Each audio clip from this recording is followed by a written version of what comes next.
Կա երկու տարբերակ, կամ այս պայդրությամբ արդեն իսկ երկու տեխնացու ընդդիմադիր հայտարարել են, որ պաշտպանում են երրորդին։ Կամ դու ես պաշտպանում երրորդին, կամ դու պաշտպանում ես Նիկոլին դրանով։ Իդեպ Նիկոլին դու պաշտպանում ես, նաև եթե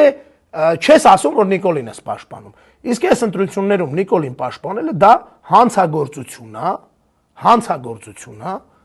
հայ ժողովրդի հանդեպ, ընդդիմադիր ձայների հանդեպ։ Ես օրինակ օր առաջ կհայտարարեի իմ այս մտադրության մասին, նորից ասում, անկախ նրանից ով է, լավ, սենց օրինակ բերեմ։ Չի լինի բնականաբար այդպես բան երբեք, որտեվ ում անունը որ հիմա կնշեմ, իրանք միշտ այս 0.0 քանիսով են ինչ-որ միտեղ հասնում կամ չհասնում։